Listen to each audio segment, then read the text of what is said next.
following an easing of lockdown and increased vaccinations, which seems to have boosted businesses, including international and local trade. The Central Bank of Nigeria estimates that the economy will grow between 2.5 and 3% before the end of 2021. The economy fell into recession following the growth contraction in 2020 due to the coronavirus pandemic, but managed to exit recession with a slight growth in the fourth quarter of 2020.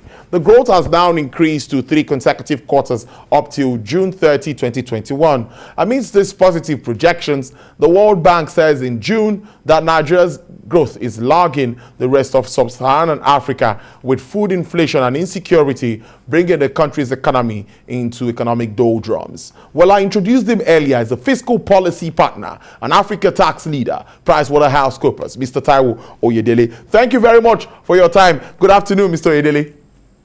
Good afternoon, Tolu. It's a pleasure to be on your program.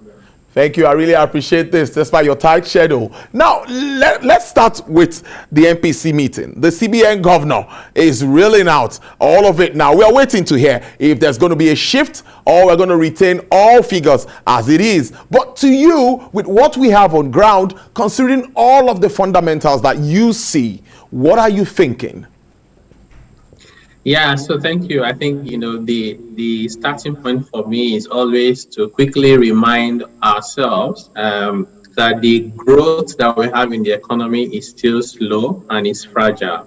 So what that means is we can't afford to do permutations and play around with the monetary policy interventions. So I would expect that the MPC, not the CBN, the MPC would hold rates. Because we really have to, even though inflation is moderating, but 17% is still very high, especially if you disaggregate and you realize that out of that, food inflation is still in the 20s, especially in a country where there's high unemployment rate, which means people don't have the ability to afford. And this is also a country where, more than 80% of our population spend between 80 to 100% of their household income on food alone. So it's a difficult time for our people. On top of that, like you said in your introduction, is the issue around insecurity, which is also creating more problems with farmers not being able to go to the farm to be able to produce. Those that have produced, they have issues with logistics, including transportation, getting them from the farm to the market.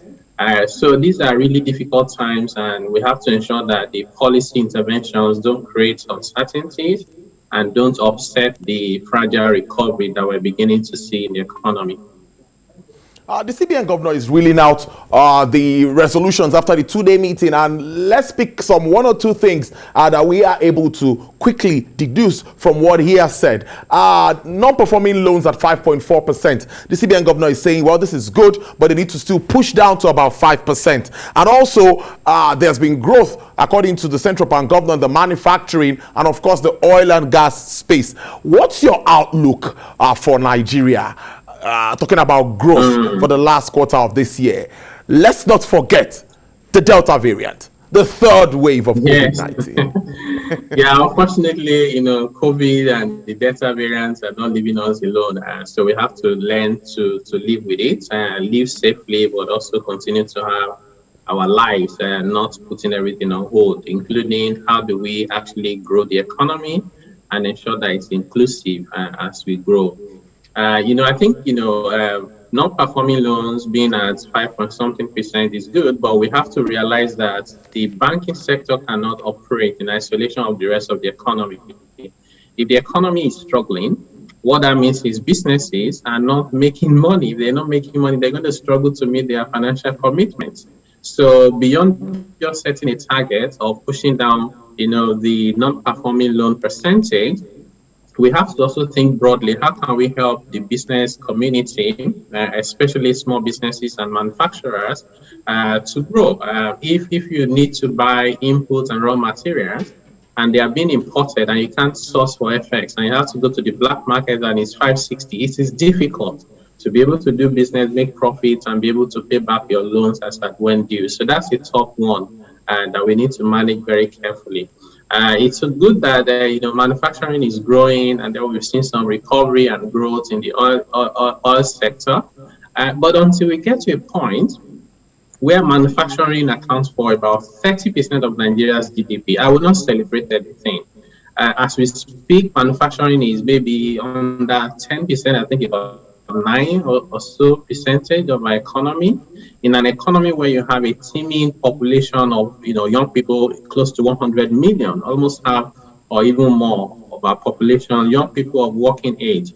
And the unemployment rate within this demography is close to 50%, if not more. So you need to be able to create employment for them. And those employment will come from labor-intensive activities, economic endeavors like manufacturing. As much as I love the oil and gas, because they actually, if not for anything, they give us the dollars to stabilize the naira.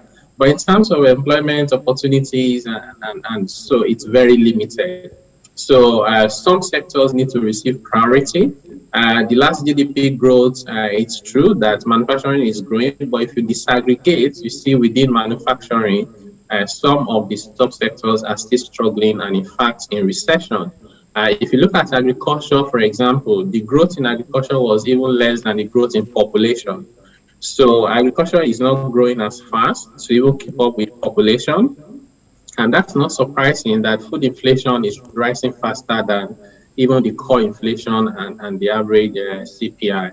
So all of these issues point in one direction. We have to be very deliberate about how we run this economy, giving priorities to how do we ensure that the most vulnerable people don't go into more poverty, multidimensional poverty and depression that would increase the misery index, because that way people then become hopeless about their country and they're willing to take up arms or do anything just to have a meal on their table. It's true that we have a challenge with revenue. We don't have to hide that fact. Issues with revenue is key, and we still have to service debt at a very high rate, which many is saying is unsustainable. Now, if we are having this gradual kind of growth, we call it really gradual because it is gradual, we're still borrowing more. What does it mean for us? Yes, unfortunately, we have to continue to borrow. I don't see any way out of it in the immediate term. So when government budgets and they say to you, I'm going to spend 13 trillion, but my revenue is going to be around 8 trillion, the government is already saying to us they want to borrow about 5 point something trillion naira.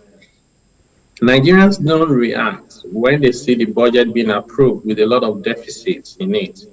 They only then react when the borrowing is being approved, which I don't understand, because if you kept quiet and the budget has been approved and enacted into law, then you shouldn't complain when it's being implemented. The point where Nigerians need to pay more attention to is looking at the budget and to scrutinize it to say, one, are we spending our money efficiently? Number two, are we spending it on the right priorities? I do think that government can do a lot better in terms of their priorities. I do not see some of the projects that they listed for why we are borrowing now. Some of them can wait. Some of them don't have to be done by the public sector at all. Some of them are better executed by the private sector. More efficiently, the government will not have to borrow. Private sector will do it better, efficiently, make money, and then even pay taxes to government in the process. And we still remember the issue of the refinery turnaround at 1.5 billion dollars, and that's money we don't have and we don't need to borrow. So priority of expenditure is important. Efficiency of utilization is important because you still have instances of wasteful spending that we can cut out, and I think budget does a good job of analyzing some of these projects. Some of the items in the budget line are duplicated, and you can't really explain them to say they were a continuation of prior projects. We need to look at all of this. This is the time to actually go back to what we call the zero-based budgeting. Let everybody justify every naira, every pen, and every penny and dollar that they want to spend has to be justified to the Nigerian people, because we just don't have the money to throw around. And this conversation should not be limited only to the federal government. It's a conversation to have even at the sub-national level. I have a friend who says that local government is sharing committee because nobody seems to know what they're doing with the money they get. Maybe slightly better at the state level, but this conversation cuts across all levels of government. Everyone has to put the interest of the country first and foremost in the way they utilize the revenue of the country that we have put into their custody in trust for them to manage for the people. Mr. So Oyedele, I would like to get your views on this. It's been topical, and when we talk revenue, my mind goes to it, and it's the VAT issue. I've read your view. I've seen you speak so very much about it, and the southern governors yesterday still came up to say that yes, it's for states to collect VAT, value added tax. Why is it at this time? Why are they just waking up to this at this very crucial time that the federal space is even struggling to get revenue together to be able to meet obligations? No, I think maybe the state. I don't have an issue with the state asking questions and going to court to ensure that things are done properly, especially in line with the constitution. I think that is perfectly in order. It's good for democracy. It's good for the system. I have my issues with the fact that the way and manner in which they're going about it does not seem to take into consideration the interests of the people. So as much as I respect the constitution, I'll say actually the interest of the people comes even over and above the constitution. If the constitution empowers you as a state to impose your VAT law and collect the VAT law, the constitution did not say you must go and pass the law in 10 days or 5 days. Because what you do by doing everything with so much speed is that you make a lot of mistakes, you create uncertainties, and who suffers? It will not be federal government that suffers. It will be the small businesses, it will be the individuals, it will be the vulnerable they are talking about that are going to suffer, right? There's nothing wrong in waiting until there's a final determination by the Supreme Court. There's nothing wrong in spending 3 months to enact a law, so there's proper public hearing. There's nothing wrong in passing a law and say the commencement date is 6 months from now, so you have time to build capacity, understand the issues from the business dimension, from the public, from professionals, from consultants, even have an engagement with your fellow governors and at the NEC. There's nothing wrong with either the Joint Task Board or the NEC developing a model, right? A model VAT legislation for Nigeria that every state can then replicate, so we don't create more chaos while trying to solve a small problem. Because really, I think it's a small problem because states are already sharing 85% and local government 85% of VAT. The conversation is not whether it's a state or federal tax. It is a state tax. The conversation is whether the way we share the money amongst the states is fair and equitable. And that can be addressed without having to enact different laws by different states, creating confusion and complicating the ease of doing business for the country. All right, let me just announce this to you. Yes, the central bank governor has said it all. All rates remains unchanged. The CBN governor says no change until inflation further drops, and managing all the headwinds and the tail wings, saying that this is what's going to happen. So what we have now is the interest rate at 11.5%, cash reserve ratio 27.5%, liquidity ratio at 30%, asymmetric corridor at plus 100 and minus 700 basis points. Mr. Oyedele, what were you expecting, and how do you react to this? That is exactly in line with my expectation and in line with the expectation of many analysts and economists. So this is what we expect. I think to have done otherwise would have been to create unnecessary economic imbalances or offsets within what we have in the economy. Inflation is still high, even though it's moderating. We have challenges with exchange rates. We have issues with growth. Growth is fragile. We have 5.01 in the last quarter, but to be honest, 5.01 was only a base effect because in the previous Q2 of 2020, we had a decline of 6.1%. So if you are starting from a small base, whatever you do will be growth. Whatever you do will be high in terms of the percentages. If you compare Q1 with Q2, it wasn't anything commendable. So we have to make sure that the 5.01% we had in Q2 is interpreted within the context of the base effect. On that basis, it will be safe to conclude that our economic growth is low and is fragile. And therefore, we have to do everything to support that growth and not to offset what we call a fragile recovery. I want us to stay a little bit with the FX thing. I also did that with my first guest because this is really topical, Mr. Oyedele, because I'm worried. We're talking about almost 560 naira to a dollar at the parallel market, 553, 557, depending on where you're getting it from. Some will even tell you they can get more than that for you. Now, the CBN governor is commending the banks for rising to the occasion, saying that restriction on illegal transactions remain on ground and nobody should make any move that has to do with illegal transmission of foreign exchange, and also intensify surveillance on FX sales. I asked the question earlier. Do you think the banks can really handle this situation? We have a lot of backlogs. Yes, I think this goes beyond the banks. I'll tell you my view on these FX issues. I do agree with the CBN's policy to a very large extent. I agree 100% with the CBN trying to curb the abuse. If you are not traveling and then you buy a ticket and you get the FX and then you go and cancel the ticket, that's fraud. You're part of the problem of the Nigerian economy.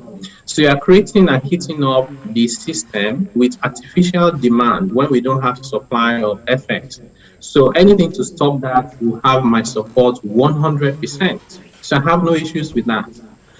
Number two, what the CBN did by asking the banks to take charge of selling this retail and PTA and all those allowances, including school fees, rather than the BDCs, for me, I also have no issues with that, because banks seem to have a better process for ensuring that there's proper reporting and control about who buys FX from them and ensuring that they're complying with the regulations of the Central Bank of Nigeria. Again, that is good. The issue that I have with the CBN and the monetary policy is, one,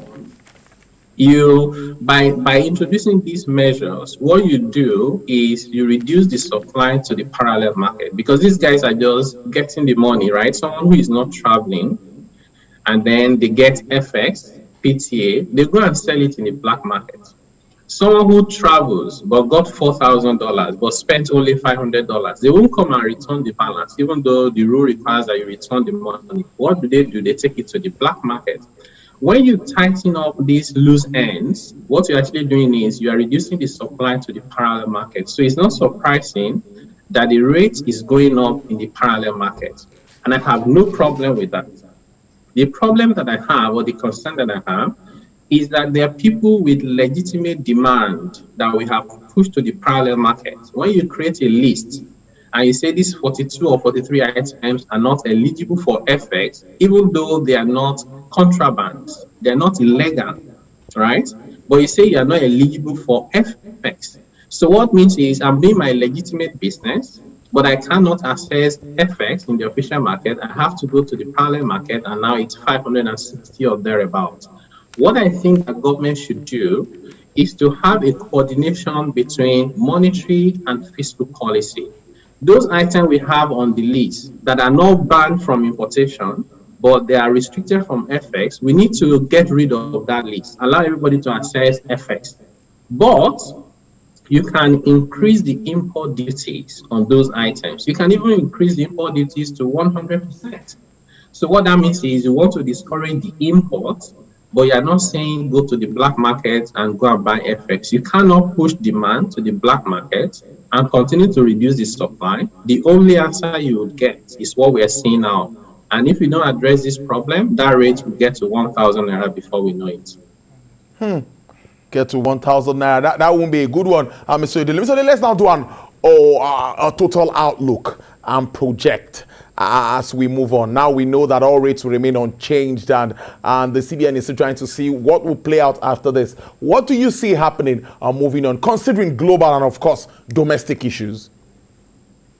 Yeah, I think the biggest issue globally is still to do with COVID-19 and Delta variant.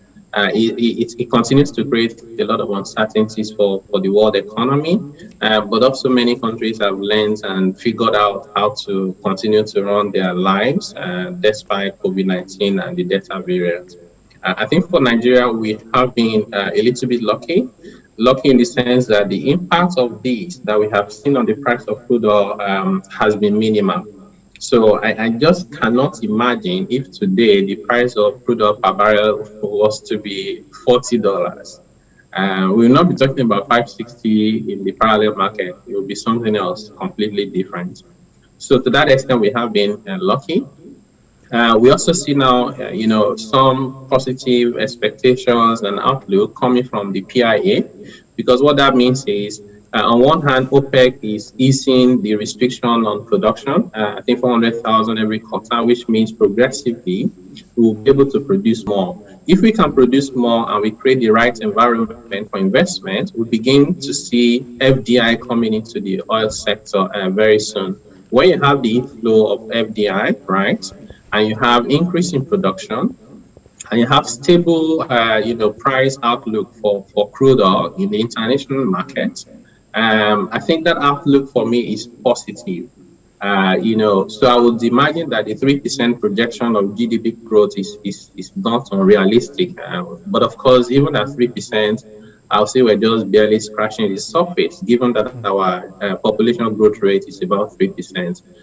We can manage 3% for 2021. We should have a plan and target to start hitting 6 to 7% sustainably from 2022 for the nearest future.